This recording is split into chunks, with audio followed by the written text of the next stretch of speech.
Alright, hi everybody. Today we're going to talk about the 13 Fs filed by some of the best investors in the world. Put differently, it's 13 F season again, which means that, superstar investors have to reveal what they bought and sold between July and September this year. And I've got a list of 5 investors prepared that we're going to look at in this video. So without further ado, let's get started.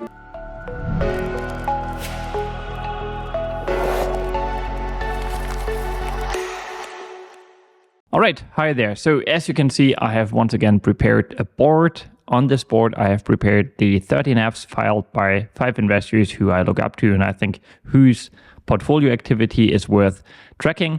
And what you can also see is sort of a new banner that I've created for my channel, which during the current time of euphoria that we are certainly experiencing in the market, if you watched my previous video, you will certainly know what I'm talking about, is particularly important, I guess. So the goal of this channel is to be the voice of reason in a world of noise.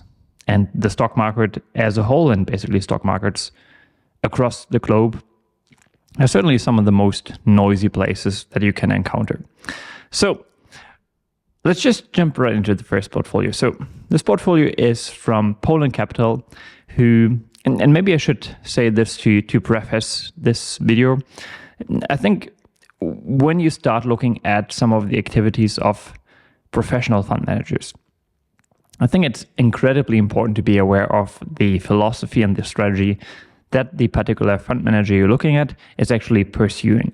Because I believe if we head to Data Roma, for example, and look at the list of portfolio managers tracked by this particular site, that probably 70 to 80% of the portfolios are not of interest to me, because I know the investors are following a fundamentally different philosophy than I do. The most popular example that I can mention here would be, for example, the portfolio of Michael Burry, who I know everybody who is on YouTube and publishing finance content on YouTube likes to talk about. But Burry's portfolio in particular is a portfolio you cannot copy because he is changing his mind so quickly, and the holding period of some of his positions is so incredibly short that, this is a portfolio that is not really copyable for a retail investor, in my opinion. So I just wanted to give you some context here, because the investors at Poland Capital are certainly pursuing a very similar philosophy than I do. They are definitely focused on super high quality compounding stocks. And I think this is reflected in the overall portfolio setup here.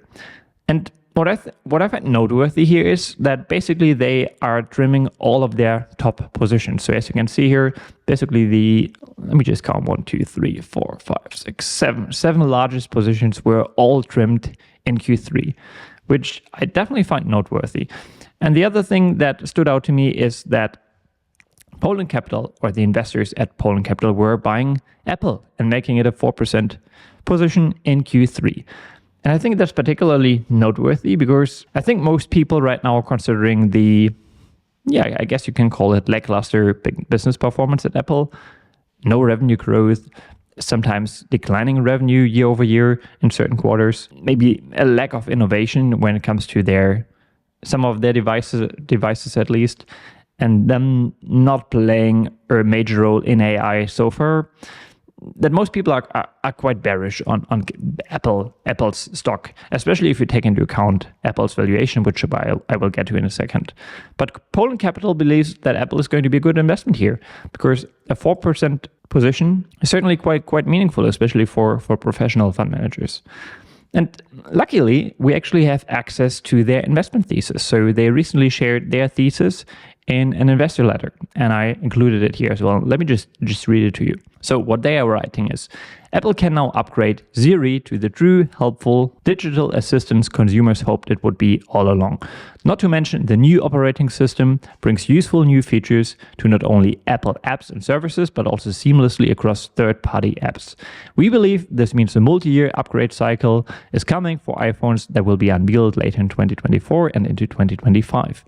The elongation of the iPhone replacement cycle over the last few years is likely to stop or even reverse, pulling forward stronger revenue earnings and free cash flow growth for Apple over the next few years. We expect this not only to accelerate iPhone volume growth, but also likely a product mix shift to higher priced, higher margin iPhones. I think that's super interesting so far. We also expect the AI functionality to be more impactful with bigger screens, processing and memory. With consumer budgets getting tighter, we feel the new Apple phones with Gen AI functionality will become a top priority for consumers versus other areas of spend, which we expect could give a safety-like quality to the acceleration. While the company's valuation at just under 30 times forward earnings is not cheap, so they acknowledge the high multiple Apple is trading at too, we feel the earnings acceleration will allow Apple to generate at least double-digit returns, possibly even mid-teens over the next few years, earning its place in our focus growth portfolio. And there you have it. That's their investment pitch, which for the most part is relying on AI leading to a new upgrade cycle for the iPhone. And in case you're wondering what the Apple AI features are actually all about, let me show you a video here real quick in which some of the functions are highlighted and displayed. So you can use some of their, I think they call it Apple Intelligence, that tool to summarize text, to summarize the gist of longer messages. What else do we have here? You can filter notifications. You can summarize audio content. As I said, you can summarize the key or get summaries of the key takeaways from longer texts or emails or what have you. Yeah, type to Siri is certainly not a feature I find particularly exciting. I've never really gotten into Siri, quite frankly. Let's see, I think I'm going to skip the rest of the video. But as I explained, the thesis mostly relies on a new upgrade cycle for iPhones, which I believe in. I think that makes a lot of sense to me. To be fair, I upgrade my iPhone every 2 years once my contract runs out anyway. But I know a lot of people who have 5-year-old iPhones right now, and due to the lack of innovation we see on the hardware and software side at Apple, I can see why. I don't think there's a major difference between an iPhone 15 and iPhone 13, quite frankly, if you don't care about photo and video quality, for example. And this is something that Gene Munster, who I think I also referenced in one of my most recent videos, what he shares. So he writes, there's enough substance in the AI features announced today that will motivate people to upgrade their Apple devices. And I agree with that generally. However, I also agree with what Andrew wrote on Threads. I think the valuation of Apple is just too high.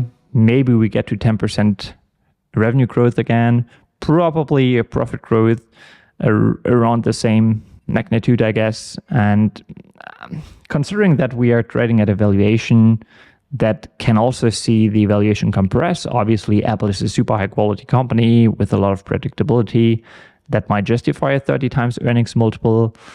But for me, it's just not cheap enough. And Andrew wrote, with his valuation at a 3% yield and assuming mid-teen returns, he's either assuming they grow at over 10% per year or the multiple continues to expand. I assume the former based on his thesis. Not to mention they'd have to assume no multiple compression. Again, this is what I just talked about. Either with that 10% growth, possible, yes, more likely than all the other companies they sold. I'm not too sure. And then a smiley.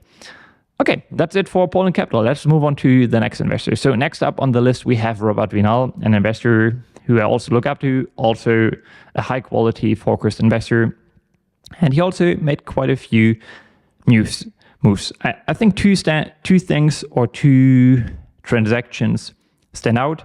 First of all, the purchase of Paycom. I have to say this is something I did not expect. I'm not sure why I did not expect it, but I didn't see this one coming, quite frankly. Maybe it was because in his most recent letter, and I'll get to that in a second, he was mainly talking about China and the opportunities in China. And I thought he's very focused on that geography right now. But yeah, he made a bet on Paycom. But quite frankly, it's a relatively small bet, so it's more of a tracker position for him for now. We don't know if he continued to purchase Paycom shares in Q4. So there has been like 1.5 months already where he might have increased that position. But at least as of Q3, it's only a 0.5 position. However, I have to say that he absolutely nailed this bet. So what you can see here is the performance of Paycom over the last year. And as you can see, it traded as low as around $140 a share. I was quite lucky in my purchase of Paycom, actually.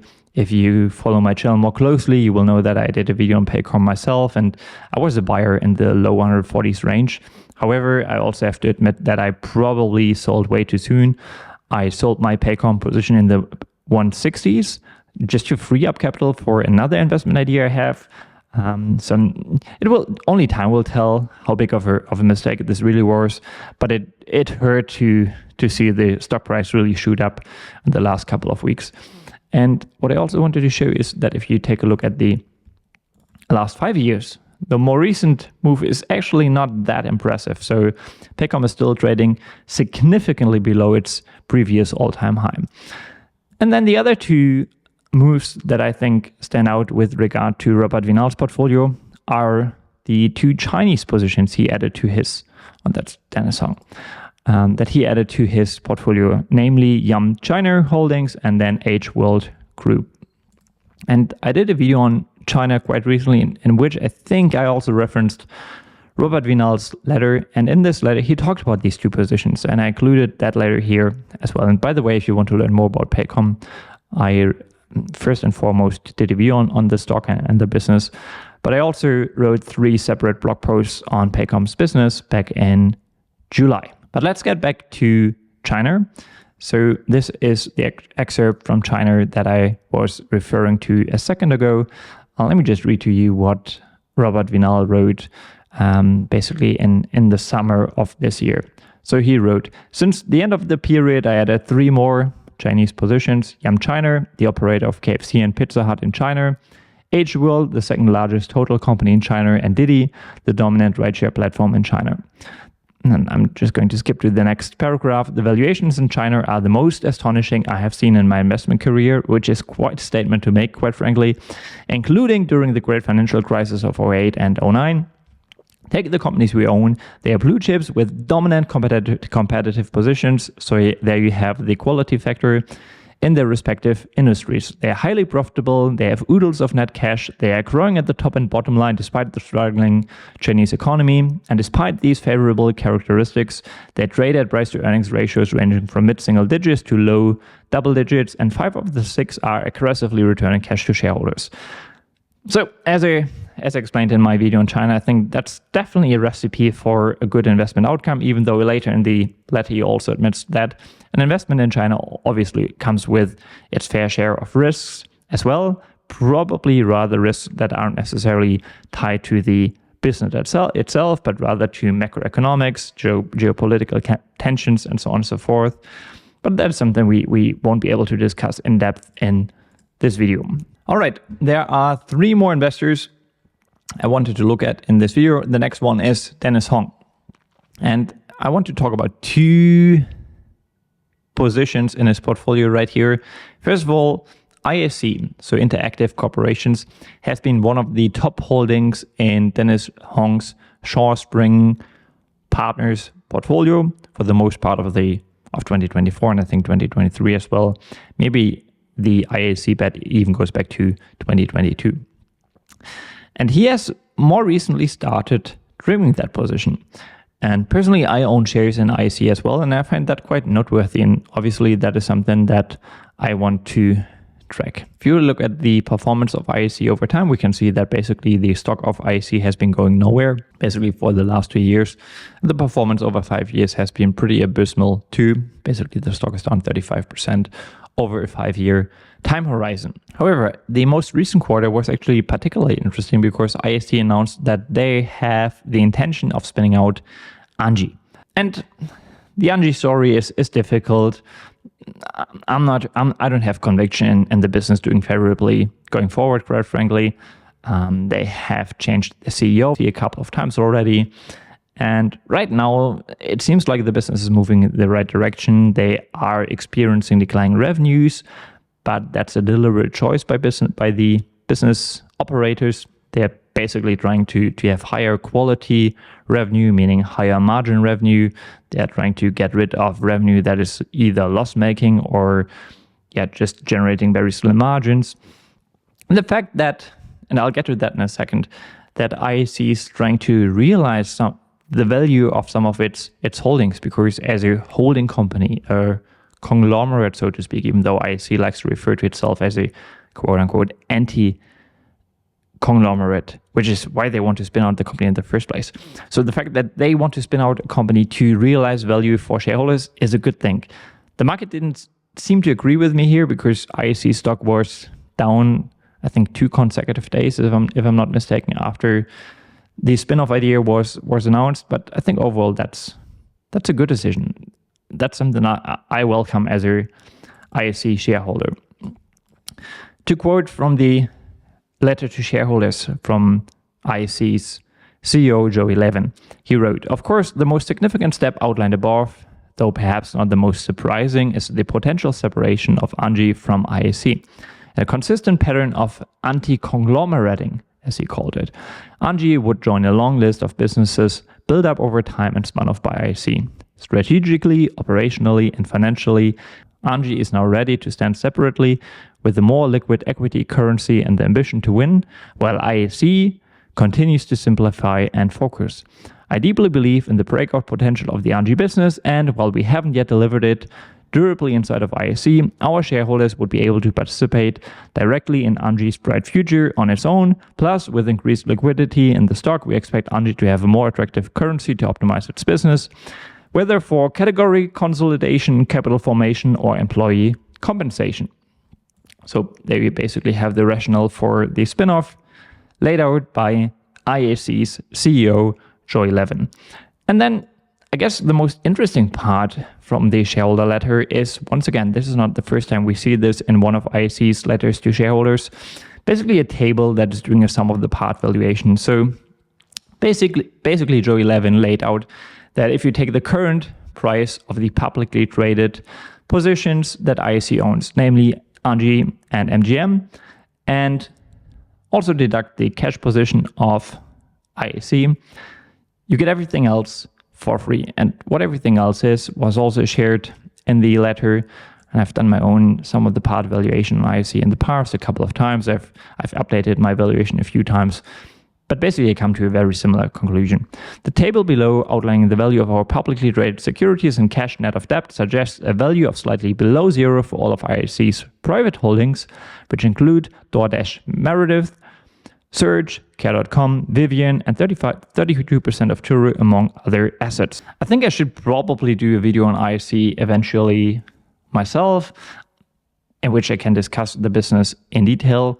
Generally speaking, I have to say that I'm always a bit cautious when it comes to making videos about positions I currently own, especially if I think they are trading at fairly attractive valuations.